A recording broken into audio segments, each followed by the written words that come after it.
बिस्मिल्लाहिर्रहमानिर्रहीम। अस्सलाम वालेकुम नाज़रीन। हमारे सो पिया वॉइस पाकिस्तान ऐं आहियां सुभान खोसो। कश्मीर जे महेश कुमार पाण खे अगवा कराइण जो ड्रामो कीअं रचायो, किथे हो, कीअं वापसि घर पहुतो आहे, उन सां गॾु सोशल मीडिया जो इस्तेमालु कीअं कजे, इन सॼे मामले ते हिन प्रोग्राम में गुफ़्तगू कबी।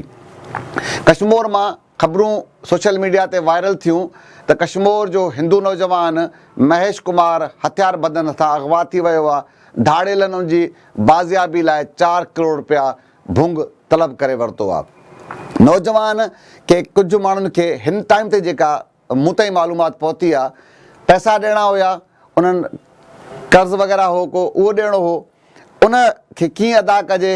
पोइ हुन जे ज़हन में इहो प्लान ठहियो आहे त छो न पाण खे अगवा करायां, छो माहौल बि धाड़ेलनि वारो हले पियो, त पोइ घर वारनि खां पैसा वठी करे पोइ पाण ते ऐशी कंदुसि ऐं हीउ सॼो सिलसिलो जेको आहे ॿाहिरनि सां को प्रॉपर्टी जे मामले ते बि कुझु ज़रिया चवनि था त इख़्तिलाफ़ु हुयो, पर हिन इहो ड्रामो रचायो आहे। घरां निकितो आहे, सिधो वियो आहे सखर, उते होटल वठी करे उते होटल में तरसियो आहे। उन खां पोइ हिकु मोबाइल हिन पंहिंजो, हिकु ॿियो पंहिंजे मोबाइल तां घर वारनि खे कॉल थो करे त भई धाड़ेल मूंखे अगवा करे वरितो आहे, 4 करोड़ रुपया भुंग तलब करे कनि पिया धाड़ेल, पुलिस खे इतला न ॾिजो। बहरहाल वारसनि पुलिस खे फौरी तौर ते इतला ॾिनो। उनखां पोइ पुलिस कानून लागू कंदड़ इदारनि जा जेके इदारा इन सॼे मामले जी छानबीन में लॻी विया। फाइनली नतीजे तौर ते पुलिस उते वञी पहुती त भई हिन फलाणे होटल में रहियो आहे, हिन खे बि का कन भिणक थी आहे, उतां ई खिसकी करे निकिरी वियो आहे।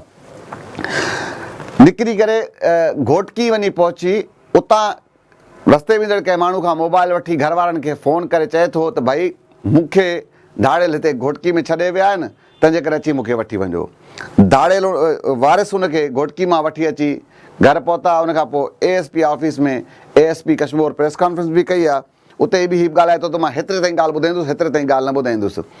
हाणे हद ते हिकिड़े माण्हू ड्रामो कनि था। सिर्फ़ु ड्रामो इन सां इहो नथा कयो तव्हां पंहिंजे घर वारनि खे परेशान कयो आहे, उन सां तव्हां इदारनि खे परेशान कयो था, पुलिस खे परेशान कयो था, सभ खां वधीक कश्मीर जे लखे माण्हुनि खे परेशान कयो था। छाकाणि त मस माण्हुनि में को साह पियो त भई अमन अमान सूरत बहितर थी आहे। इन ख़बर खां पोइ, हिन जे ड्रामे खां पोइ माण्हुनि वरी न हम न तम करे बसि धमाका शुरू करे ॾिना। साईं जेको आहे त नौजवान अगवा थी वियो, बदअमनी वरी कश्मीर जेको आहे त बदअमनी जो राज थी वियो आहे। कुझु माण्हुनि चयो त नए SSP खे धाड़ेलनि जी सलामी।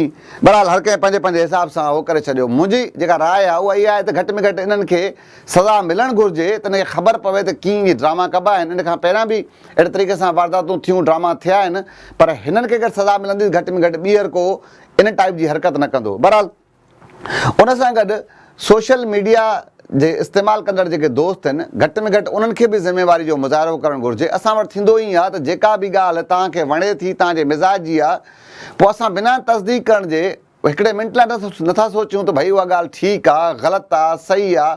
बसि असांखे ॻाल्हि वणे थी ऐं असां फौरन खे शेयर वारे ऑप्शन खे बटन खे दॿाए छॾियूं था ऐं उन शइ खे शेयर था करे छॾियूं, या वरी कॉपी पेस्ट करे वरी पंहिंजे वॉल ते अपलोड था करे छॾियूं। हाणे घटि में घटि दोस्तनि खे इहो ख़्यालु करणु घुरिजे, जेसीं ताईं को इदारो इन शइ जी तस्दीक न करे, पुलिस जी इन्वेस्टिगेशन मुकमल थिए, इदारा को ज़िमेदार ऑफिसर उन शइ जी तस्दीक करे, या तव्हां जेके सहाफ़ी दोस्त आहिनि उन्हनि जी पंहिंजी जेका मालूमात आहे उहा अगरि ठीकु आहे, 100% उहा पूरी आहे, त पोइ त ख़बर शेयर करे सघिजे थी। बाक़ी ईअं उहो हवालनि ते ख़बर शेयर खां नतीजो इहो थिए थो त दोस्त अगवा न थियो हुयो, ड्रामो हुयो, ऐं फज़ूल में शहर जा माण्हू बि परेशान थिया, इंतिज़ामिया परेशान थी, कानून लागू कंदड़ इदारा परेशान थिया, पुलिस परेशान थी, मजमूई तौर ते सभु माण्हू परेशान थिया। ज़ाहिरी तौर ते अच्छा उनमें जीअं मां चयो, अच्छा वरी हालत इहा हुई त ज़ाहिरी ॻाल्हि आहे उहो SSP जेको पहिरियों आहे उनजी बदिली नए SSP जी मुक़ररी हुई, त कुझु माण्हुनि वरी उनखे मुशाबत ॾिनी, नए SSP खे जेको आहे धाड़ेलनि जी सलामी वठां। बहरहाल असां त वेठा ॾिसूं पिया, जेसीं ताईं मां ख़ासि तौर ते दरिया TV ते ऐं वॉइस पाकिस्तान ते इन शयुनि खे शेयर करण जी कोशिशि न कई, न ई इन ख़बर खे शेयर बि कयो असां।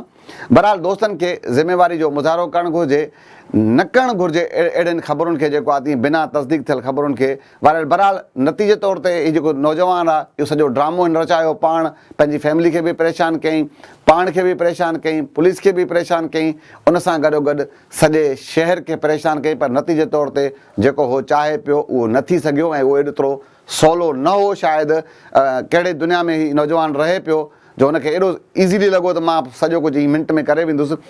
बहरहाल ईअं करण खां नौजवाननि खे परहेज़ करणु घुरिजे ऐं ख़ासि तौर सोशल मीडिया ते जेके दोस्त उनजो इस्तेमालु कनि था उन्हनि खे बि सुठे अंदाज़ ते सोशल मीडिया जो इस्तेमालु करणु घुरिजे। हिन प्रोग्राम ॾियां सुभाणे वरी कंहिं ॿिए इशू कंहिं ॿिए मामले मुलाक़ात थींदी। तेसीं ताईं अला भाई।